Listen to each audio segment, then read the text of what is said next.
second graders. It's Miss C and my doggy Otis. You say hi. So I have a story for you. Since we can't have our normal story time at school, I thought I'd bring it to you at home. So this story that I picked is one of my favorite stories. It's called Those Shoes. It's by Maribeth Boelts, and it's illustrated by Noah Z. Jones. All right.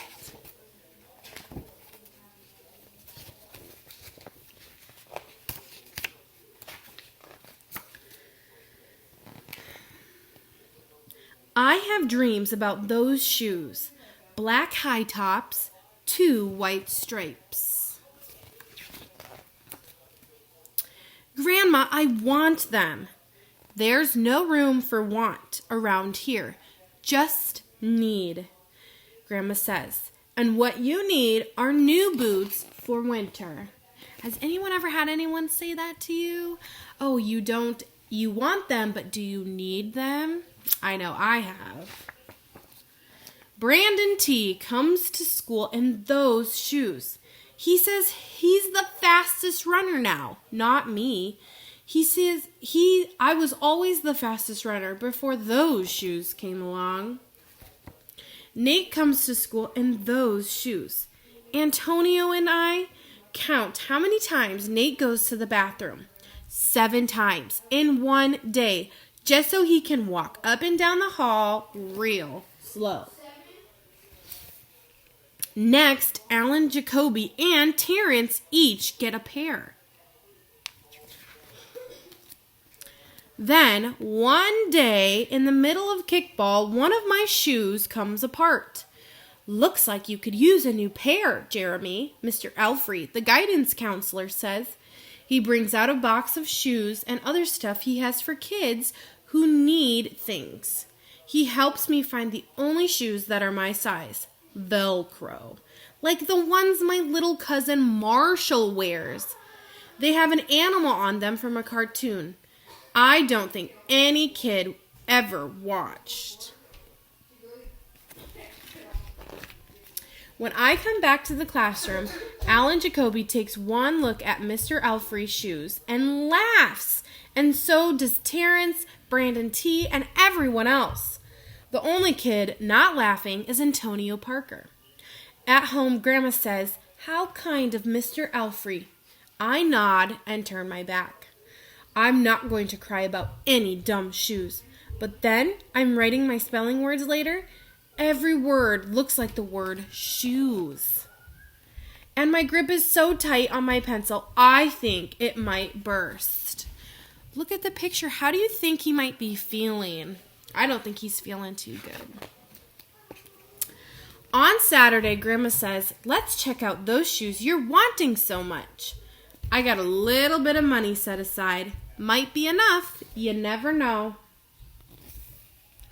At the store, Grandma turns those shoes over so she can check the price. When she sees it, she sits down heavy. Maybe they wrote it down wrong, I say. Grandma shakes her head. Then I remember the thrift shops. What if there's a rich kid who outgrew his or got 2 pairs for Christmas and had to give one away? We ride the bus to the first thrift shop.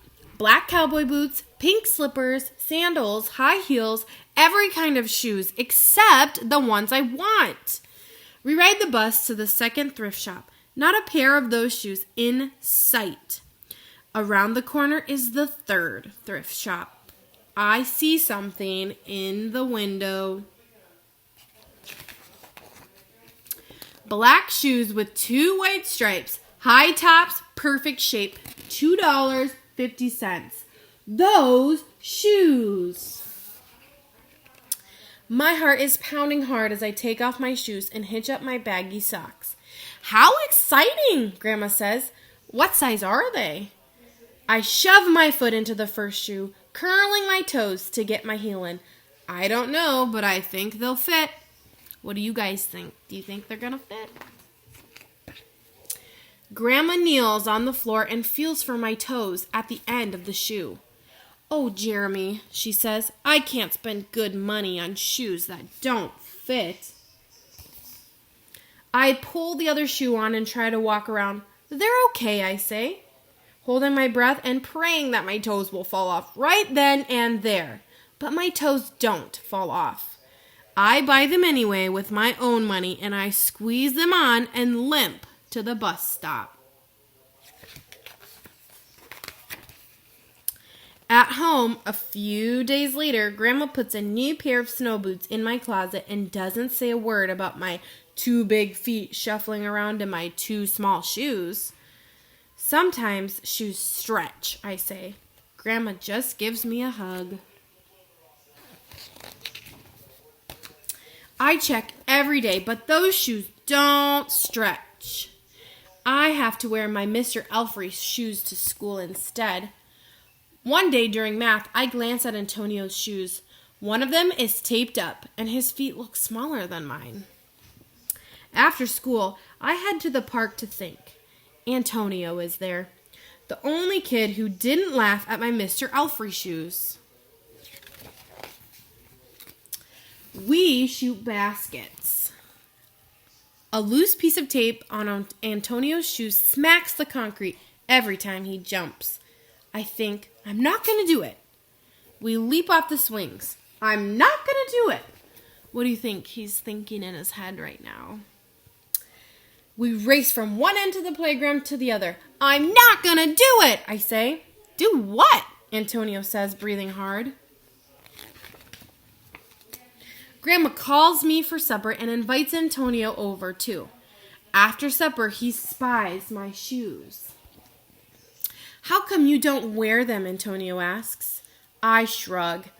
My hands are sweaty. I can feel him wishing those shoes were his. That night, I am awake for a long time thinking about Antonio. When morning comes, I try on my shoes one last time. Before I can change my mind, the shoes are in my coat. The snow is beginning to fall as I run across the street to Antonio's apartment. I put the shoes in front of his door, push the doorbell, and run. At school, Antonio is smiling big in his brand new shoes. I feel happy when I look at his face and mad when I look at my Mr. Elfrey shoes. But later, when it's time for recess, something happens. Everywhere there is snow. "Leave your shoes in the hall and change into your boots," the teacher announces. Leave your shoes in the hall? It's then I remember what I have in my backpack. New boots, new black boots that no kid has ever worn before. Standing in line to go to recess, Antonio leans forward and says, "Thanks." I smile and give him a nudge. Let's race. Shoes. I want you to think about a couple things. First, I want you to think is if there's anything that you can connect to. So he helped out his friend who needed a new pair of shoes, and he gave him the ones that were too small for him. Have you done something like that? Have you donated some clothes to the Goodwill or borrowed a pencil to your friend? And I also want you to think of ways that you could help now, even from your home. Even if that's just writing a letter to grandparents or people that you can't go out and see, or even just waving, to people that are maybe on a walk outside, or even doing something at home for your parents or your siblings. Think of something nice that you could do for them. And I really want you to try to do that this week. All right, guys, have a great week. Thanks for watching.